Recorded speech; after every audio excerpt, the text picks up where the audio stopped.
Welcome to Lifestyle Solopreneur, the community for entrepreneurs who put lifestyle first. Join your host, Flavia Barris, as she interviews successful lifestyle solopreneurs and shares ideas to help you find the perfect balance between lifestyle, business, and self. Flavia is an attorney, marketing expert, and founder of several online academies. She's been featured in major media, including BBC World News, The Wall Street Journal, The New York Post, ESPN Television, and more. Join us for this episode of Lifestyle Solopreneur.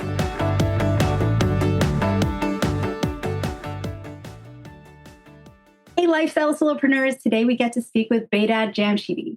He started CJAM Marketing after realizing that most business owners don't know how to evaluate the value of a marketing agency or even assess their own needs. Since every business is different not only in their needs, but where they are in the growth process, it really is not a one-size-fits-all process. In the past 5 years, B, for short, has met with and assessed 861 marketing agencies, even more than that at this point. And he's vetted them down to a lean 90 preferred partners across all marketing niches. After pairing hundreds of businesses with the right partners, he's found his skill set lies in the matchmaking process. He is featured in MarketWatch, Bloomberg, National Post, and the Financial Post. His unique background in marketing, engineering, consulting, leadership, sales, and strategy has allowed him to serve as the conduit between business owners and the marketing teams they need. Welcome to the show, B. Thanks for having me. It's fabulous to have you here. And I think your niche or niche is unique because I don't know that I've interviewed anyone else who does exactly what you do. I'm not even sure I'm aware of someone out there who's doing this kind of matchmaking. So tell us a little bit about what is this need?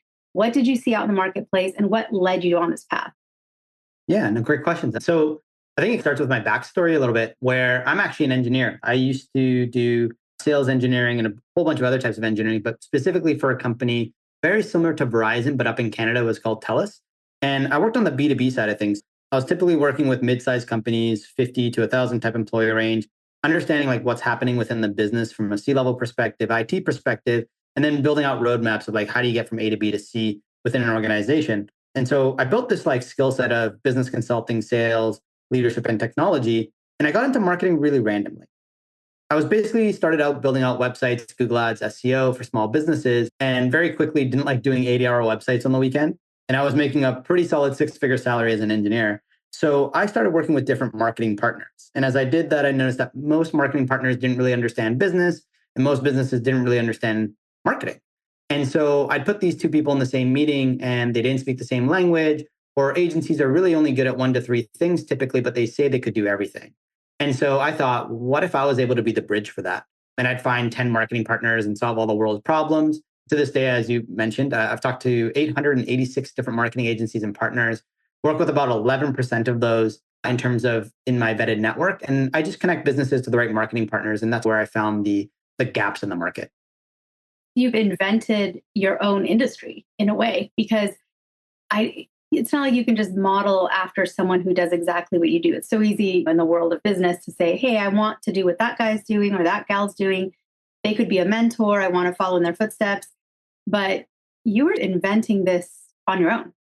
Yeah, that's the hard part of running this business is because there's no one to really model. There are like different types of businesses like Upwork and Fiverr and those guys, but they're marketplaces. And it's a little different than being like a marketing matchmaker because it's much more of a tailored type service. And there's a lot more vetting that kind of goes into it on my side. So it's like always trying to play around with the different models, figuring out what makes sense and finding the right balance for things. And it took me 3.5, 4 years to really figure that out. So is this a lifestyle business? I guess it's maybe under the umbrella of a type of consulting, right? But is this something that you would consider has improved your lifestyle compared to working as you used to in a more sort of traditional role? Or was it something that was a struggle at first to figure out what would your work week look like? What would your daily load of tasks and things to do look like? Absolutely. The reason why I got into this business was because I wanted more of my time back. It's never really about money. I was making really good money as a sales engineer. For me, it's about getting time back. And in the beginning, it definitely was not a lifestyle business. There's a lot of work that went in because I did work 2 jobs. I worked as an engineer and running the business at the same time. So it was basically 2 jobs until I got to a certain point where it grew to the point where I could leave my full-time job and replace my salary and then some. And now I'm in a place where I'm constantly building. I have a team of about 8 to 9 contractors that work for me within my team. I really consider them part of the team. And it allows me to have a lot more time. If you look at the last 2, 3 months of what we did, we had family visiting us for 2 straight months as we moved internationally and everyone wanted to visit us. We did Spain, we did Germany, France, Switzerland. I'm going to Vegas next week. Last weekend, I was in Belgium. A lot of travel that I wouldn't have been able to do if I was still working my full-time job while balancing the business and moving it forward, if that makes sense. That does make sense. And that's the dream for a lot of people is being geographically flexible where you can. And I think today, even if you work in sort of corporate America or for a big employer, you might have the ability to work remotely, but you generally don't have the ability to organize your schedule and calendar the way that's ideal for you and optimal and that you want because someone else owns your time and calls the shots and you're an employee. But for you, this flexibility must feel really good. But I'm sure that it goes beyond that. Tell us some of the stories of your clients. I know we could probably spend 50 hours talking about client stories, case studies, but maybe tell us a couple of stories just to let us know who is it that comes to you? How are you able to help them through some challenges and problems? Yeah, absolutely. There's many different types of customers that come, but some of them are basically serial business owners, people who own multiple different businesses and know the headache of finding the right marketing or development partner depending on which business they're running. So one of my customers, for example, runs 5 different businesses and they're across so many different types of niches, from e-com to a service-based company to an online pharmacy company. I've helped him source over 9 different partners for his companies, and typically they're done in less than a week. And so I actually got to meet him in Austin the last time I went for an event. And he's like, Behdad, you really just helped me avoid the dumb tax, which is basically the money that you pay till you find a good partner. Because most businesses, it takes them anywhere from 3 to 5 different tries just to find one good agency. And typically when you hire an agency, you're using them for 3 to 6 months before you let them go. And sometimes it could take you 2, 3 years to figure out the right partner for the right channel. And I just helped them speed that up. And that's how he explained it to me. So it's fun having customers like that to work with. And I'm glad to hear that story because that's what it's all about, right? It's saving time, not just money. You don't want to waste efforts, but you definitely don't want to waste time because time is everything. It's that one resource we can't really get back. And I'm sure too, and this is just a guess, and you can correct me if I'm wrong, but when you have an agency that you've sent a lot of clients to because you made that match, you're the matchmaker, you brought them together, I'm pretty sure that agency has a lot of incentive not to screw up and to treat the client like gold because they know that if they don't, you're never going to send someone else again. That's exactly it. That's the biggest thing for me. Like when I'm going through my agency vetting process, like one of the key things that I hammer home, I'm like, you need to be very transparent with me because they pay to get into my network. And so there's that aspect of it because that's a filter. But then also if they say that they can do something and they don't deliver, I'm looking into it and I don't send customers to them in the future. It's always all about like just being transparent and honest, which is like the biggest values for me. And when you're talking about like saving time, for example, that same customer, he had 5 months because he is a pharmacist. There was a certain opportunity in the insurance realm in pharmacy where he had 5 months to make as much money as he could based on something that was in the market. And I matched him with 3 influencer companies, a copywriter that did conversion rate optimized copy, and a landing page designer. And within those 5 months, I have him on video saying it, they netted $3 million from that incentive. And a lot of those partners he was able to get, like I said, underneath a week. And so there's like certain opportunities that like are just there. And if you have the right connections to find the right things at the right time, it could really help move that business forward. But you got an extra $3 million, you can invest it into your 4 other businesses, I'd assume. There's people listening wondering, do I need a matchmaker to help me find an agency? Do I even need an agency? Maybe they're doing everything in-house. Maybe they just hire freelancers. What size does a business need to be for it to be a good fit for the services you offer? It's a great question. I work with customers of all sizes, but typically the right fit is the ones that are in that scale mode where they need to get the right people in the right seats because they're moving to maybe they're 7 figures or low 8 figures and they're trying to move up. Those are typically the best fit because they need 3, 4, 5 different types of partners and it's really hard to find yourself. But I've worked with smaller businesses too where they're like, look, Behdad, we don't have a foundation. Like, how do we build out our website? How do we do some of our branding? Is there some SEO that we can get started with because we're thinking about things more long term? So it really just depends on the business, their understanding of marketing, and if they have a budget to support. And if they have the right budget to support what their expectations are, I can typically help because I have partners of all sizes. So if there's anyone that's listening who wants to be in your role, not just hire a company like yours, and maybe not be in your specific role, because you're a matchmaker in a very specific industry. But there's consultants in all kinds of industries who are the matchmakers for their industry. There's a career in being that connector, that hub, the person who knows everybody and knows what's out there and knows everybody's reputation. That knowledge is super valuable. And for anyone listening, let's say you're an expert, it could be something niche down, right? It has to be special expertise. If you're already getting people calling you, asking for your advice or opinion, or hey, can I pick your brain on this because I know you're the person that knows a lot about it, there could be a career there. But tell us some of the like pros and cons of planting your flag and calling yourself and starting a venture where you're a consultant that is out there. It's just service-based, and your main role is to make these connections between other people. What are the pros and cons of that career path? Yeah. So some of the pros obviously are like you're not doing the execution work. So when it comes to you, you're talking to businesses, you're understanding them, which for me is like the real fun part and what I used to do at TELUS. And then when you're matching them, you're passing it off to a partner that's actually doing the execution work. So you don't have to do the execution work on that front where you're delivering the service. So that's like a big pro to me. Two is you can do this from anywhere in the world. And ultimately, if you like to connect with people and you like to network and do those types of things, it's a really good role to be in because that's basically all you do. When it comes to the con or the negative aspects of it, you have to manage a lot of different relationships. You have to understand that those relationships are constantly changing, right? Because agency businesses or even fractional CMOs you work with, they're changing all the time. And so you need to be aware of that. The other aspects that are really hard is like you're matching personalities, right? You're matching the personality of a business and you're matching a personality of an agency together. And it's very much like matchmaking in a relationship. I don't know if anyone's ever watched matchmaking shows on TV, but you have to be able to match both the level of business and where they're at and their personality to really make that fit.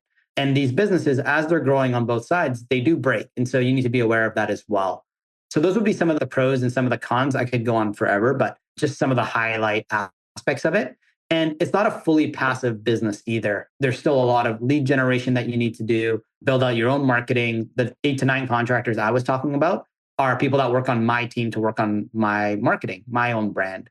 And most people know that one of the hardest aspects of business to dial in is your sales funnel and how to bring people in and business development, which most businesses don't like doing, but the most successful ones have that in place.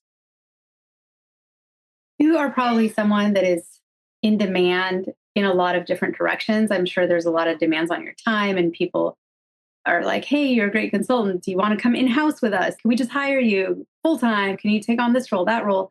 And part of maintaining your lifestyle, I'm sure, is setting boundaries and learning to say no. What are some ways that you maintain your sanity, white space in your calendar? I know you travel a lot, so I don't know if right now you're traveling more than you'd like optimally, or if that's something that's like right now at the perfect level. But tell us about your work-life balance, your lifestyle, and how you manage all of that. Absolutely. There's so much that could be said for this aspect.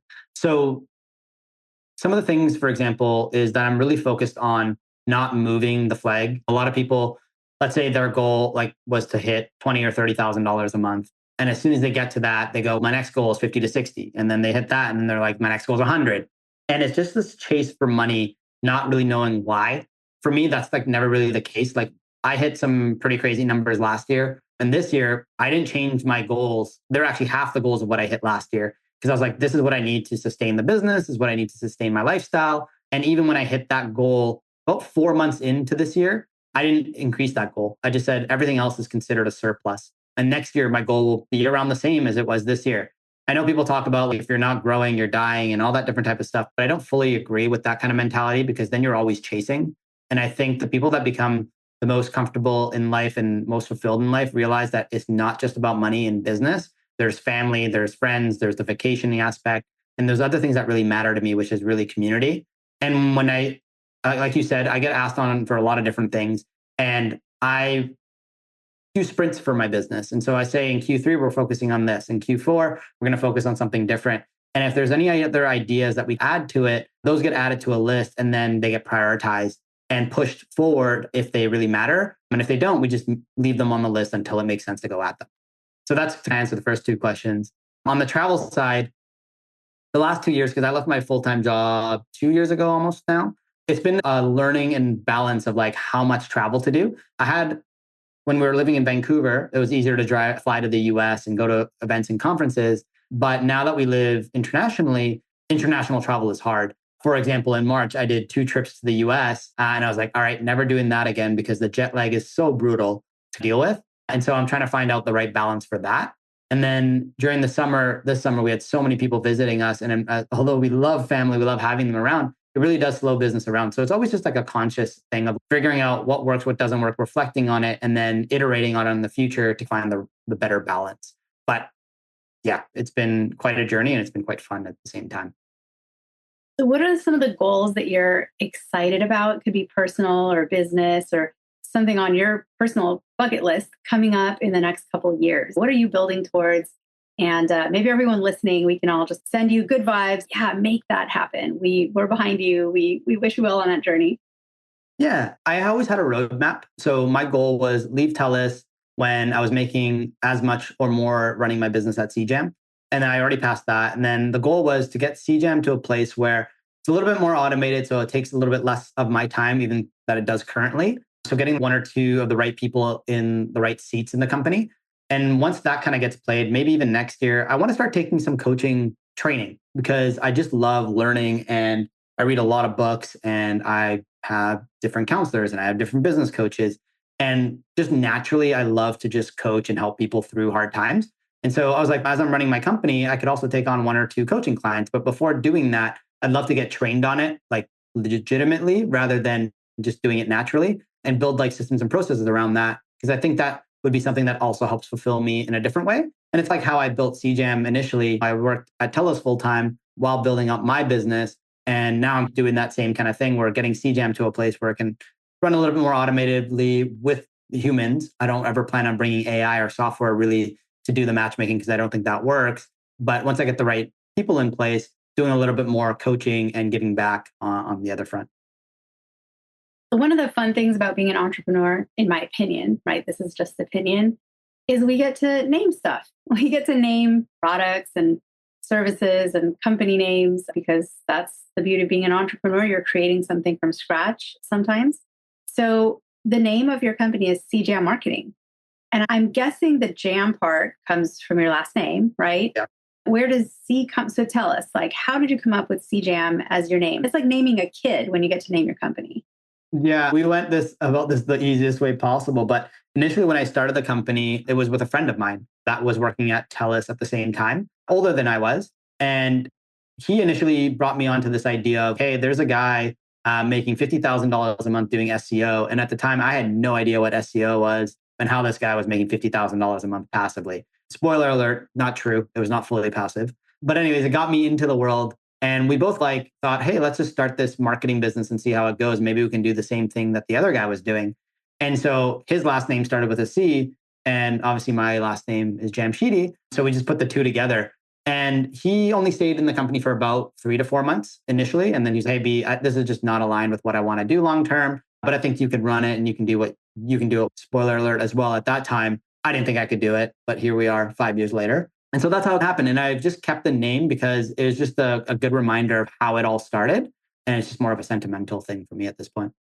Makes sense. Yeah. Because CJAM, you could have changed it to BJAM, but it makes sense. CJAM, you want to stay consistent with your branding because you know better than anyone. Branding, marketing, consistency is important too. So that's a great story. So anything else you want to share? Anything that you want to express to listeners to inspire them on their journeys? Some of us are starting businesses. Others are on the path on business, but maybe overworked, trying to find more flexibility in their schedule and more passion and purpose. What advice do you have for the people who are entrepreneurs, but maybe just need some fresh inspiration, but also people who wish that they can dive into that world of entrepreneurship, but for whatever reason have been held back? Absolutely. For the entrepreneurs and people that are already running their businesses, as we all know, there's always going to be ups and downs. So you always have to see it in terms of waves. and never make decisions at the bottom of the wave, because you just have to ride it out and you will go back up. And the best decisions you will make are at the top. And just to know that all of those negative emotions that you go through, whether it's imposter syndrome, anxiety, or all those other types of things, those are part of the process. And without those emotions, you won't be able to feel joy and happiness and fulfillment either. They actually work hand in hand. I consider them kind of twins, and you can't shut one down. They both actually grow together. And so work through those hard times and you'll feel more and more fulfilled as you go through them. And this is something that I keep in mind as I build out my businesses, because you're never going to be perfect, but you're always improving and trying to make things better. So that would be the advice that I have for people already running their businesses, and people that are thinking about starting something new or testing things out. I think you're in like one of the best positions possible. If you have a full-time job and it's paying you and you're in a comfortable position, find what you're passionate about. And you might not know what you're passionate about, but when you start things, just ask yourself, what would I like to do? And just start that thing. That's whether it's building a community, whether it's starting an Instagram channel or a TikTok channel, talking about a certain thing. Just start. And if it doesn't work, that's fine. Like, you'll pick up new skills and you can apply it to something else in the future. And you don't have to make your passion your job right from the beginning either. It took me 3.5 years before I had to leave my full-time job because the business was growing at a point where it made sense to jump. I know a lot of people that just jump a little bit too early, and then they put so much pressure on this thing that they really enjoy doing that it doesn't become fun anymore. And so that's the advice I have, is just don't rush it, but find things that you like doing and just start doing them on your weekend or in the evenings, and treat it as a game and see how that works out. Amazing advice. And you also have a little freebie gift for people listening. Tell us a little bit about that. Absolutely. I've vetted so many different agencies. So obviously one of the best gifts that I could give is the questions that I ask agencies. So I do have an agency audit guide that you can take. It's a high level one. There's 16 questions that you can use to ask marketing agencies, because I've noticed most businesses don't go into those meetings prepared. And just having these questions will help you be more prepared so you can dive deeper into questions that you may have never asked. And then you'd be able to compare more apples to apples when you're evaluating marketing agencies. And you can find that in, I think, the show notes, or if you go to the CJAM Marketing website, if you go to the footer section, there's a resource section and you can grab the high level interview cheat sheet down there. And your website is CJAM, so CJAMmarketing.com. So CJAMmarketing.com. And there's the resources tab. We're also going to post the link in the podcast guest gift vault, which is at podcastguestgift.com, podcastguestgift.com, where listeners can access not just your freebie, but all the freebies that our wonderful guests are very generously providing, which is great. So you know what? You are very inspiring, because 2 years ago, you had just like typical job. And now you've created this entire, I'm going to say more than just a company. It's like its own industry, right? You're one of the pioneers in doing this kind of matchmaking, because there's not a lot of people doing what you're doing. And you're not just doing it, you're doing it really well at a really just amazing level of skill. So thank you for all that you do, and also for coming on today and inspiring us. And thanks for having me. And I hope what we shared helps other people in the future. Thank you so much. Hey everyone, thank you so much for joining us, and I hope you enjoyed the show. Don't forget to subscribe to this podcast, and if you leave a review on iTunes, I promise I will read every single review. If you know someone who makes a full-time living from part-time work, and maybe this is you, please visit lifestylesolopreneur.com to nominate a guest or to nominate yourself. Because remember this, money doesn't buy happiness, but money in the hands of a happy person, there is no greater tool. Today's episode was brought to you by the Get Shift Done program. It's a lifestyle-changing online class to help you define your business and lifestyle ambitions, and to set goals in a way you've never experienced before. This class will 10x your daily productivity with methods that will blow your mind. And if you use the coupon code podcast, the class tuition is 99% off. Visit GetShiftDone.com to enroll today.